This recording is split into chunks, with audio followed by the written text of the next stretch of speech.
Vamos a analizar tres gráficos, principalmente lo que son en este tema de la repartición de la riqueza.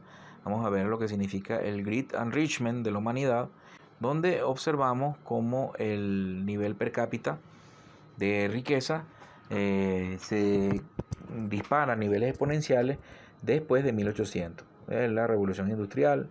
Vean cómo estos países que vienen aquí se interpretan entonces como naciones que van teniendo un proceso exponencial del nivel de acumulación de riqueza. Ahora, si nosotros medimos esto, son las épocas a nivel de 100 años, estos son siglos, después del año 1000 al siglo XXI, el año 2008 tomado como tope, marca los niveles de crecimiento de la riqueza de estos países que están aquí. El rojo es Inglaterra, el verde es Estados Unidos, por aquí atrás está el Japón, después sigue Australia, esto es China y esto es la India. Entonces todos estos gráficos, aquí ya es el siglo XXI, podemos ubicar lo que es China y la India como economías emergentes de la revolución postindustrial. Este gráfico, esto se conoce como lo que llaman el Great Enrichment de la humanidad. Eso significa el gran salto o el gran alcance. Esto lo hace un economista inglés llamado Angus Maddison hacia los años 60. Mediados de los años 60 establece este análisis y este gráfico porque él tenía una obsesión de traducir la historia en números. Y bueno, lo alcanzó muy bien en este gráfico que se conoce como el PPP, que significa el Purchasing Power Parity. El purchasing es poder adquisitivo comparativo en el mundo. Entonces, como el nivel de riqueza se reparte en el total de población para establecer el ingreso per cápita, esto va siendo, bueno, el nivel de riqueza es en realidad el Producto Interno Bruto, que es todo lo que produce una nación en el lapso de un año. Cuando eso lo divides en el total de la población, eso te da el ingreso per cápita. Entonces, el Producto Interno Bruto da el producto per cápita. Y esto es lo que vemos aquí representado. Entonces, por debajo de $2000 estuvo casi toda la historia de la humanidad. Los pobladores a nivel del mundo no alcanzaban a mayor riqueza en términos de promedio. Pero recuerden que la riqueza está desigualmente repartida. Por supuesto, había personas que tenían muchísimo más que eso, pero en el total de la población pues se establecía eso como un promedio. Esto ya después del siglo XVIII, que está entre 1700 y 1800, con el desarrollo de la revolución científica, la revolución industrial, el proceso ya de automatización de la producción a gran escala, el crecimiento de los mercados, la economía de mercado, el capitalismo, todo lo que trae consigo esto, da consigo un proceso vertiginoso de avance de la economía.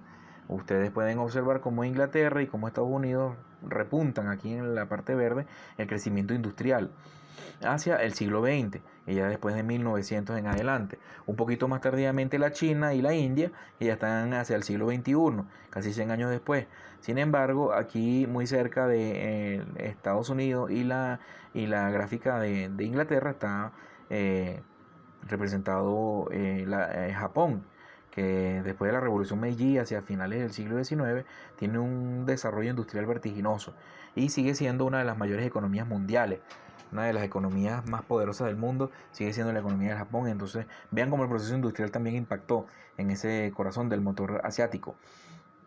Esto marca en esta época del siglo XIX un proceso donde la pobreza y las clases apartadas pues estuvieron dentro de la observación de la Inglaterra de la Revolución Industrial a través de los escritos marxistas, donde Marx y Engels a través del Manifiesto Comunista hacen esos análisis donde ellos publican que los niveles de desigualdad en el mundo tarde o temprano conducirían a una revolución. Entonces ellos decían, observando esa realidad, que nunca antes se había visto en la historia de la humanidad. Aquí dice bien claro, la burguesía, desde su advenimiento, apenas hace un siglo, ha creado fuerzas productivas más variadas y colosales que todas las generaciones pasadas tomadas en conjunto. La subyugación de las fuerzas naturales, las máquinas, la aplicación de la química a la industria y a la agricultura, la navegación a vapor, los ferrocarriles, los telégrafos eléctricos, la roturación de continentes enteros, la canalización de los ríos, las poblaciones surgiendo de la tierra como por encanto. ¿Qué siglo anterior había sospechado que semejantes fuerzas productivas durmieran en el seno del trabajo social? Como ellos establecían la teoría objetiva del valor, ellos decían que, como hemos visto en la guía y en las lecturas anteriores, que la suma del trabajo era lo que daba el valor a los objetos. Pero esto en los tiempos de la revolución postindustrial se ha visto que queda superado por la teoría subjetiva del valor. Entonces vemos como un avión que tiene tal vez miles de horas de trabajo es superado en valor por un cuadro de Da Vinci, el salvador del mundo, redescubierto recientemente por allá en la Europa del Este, tiene un valor de 450 millones de dólares, mientras un avión 777 de la Boeing cuesta entre 240 a 346 millones de dólares. Si nosotros tomáramos la teoría objetiva del valor marxista en cuanto al trabajo, no podríamos explicarnos cómo tiene mayor valor un cuadro. Entonces, estos son lo que es la teoría subjetiva del valor, que es la que impera en los tiempos actuales, donde la demanda es la que da el valor a los objetos. Si tiene demanda, los precios suben. Entonces, esto, aunque sean objetos dentro de relativamente de un valor muy subjetivo, porque es el arte, algo dedicado a la belleza, etcétera, a enriquecer los sentidos, tiene un valor superior que muchos estarían dispuestos a pagar y que supera el precio de un avión. Entonces, esto es para darnos una idea de lo que es la teoría subjetiva del valor, que en los tiempos de la revolución postindustrial marca la tendencia actual. Pero aún así, nosotros vemos que el nivel de repartición de la riqueza sigue siendo desigual, independientemente de lo que pensemos en la teoría marxista. Es un hecho que la desigualdad sí es un asunto para medir la diferencia en términos de lo que es la estabilidad política de las naciones. Y es un hecho que, bueno, las Naciones Unidas mide el nivel de coeficiente de la riqueza o el índice de riqueza de los países con un índice que va entre 0 y 1. Eso se conoce como el índice de Gini o el coeficiente de Gini. Cuando se dice entre 0 y 1 se le dice coeficiente, y cuando es de entre 0 y 100, que viene siendo lo mismo, se le llama índice. Pero bueno, al final el coeficiente de Gini entre 0 y 1 o entre 0 y 100 marca el nivel de la riqueza. El 0,40, que es el punto intermedio, dice que ya es el nivel de conflictividad por encima de 0,40.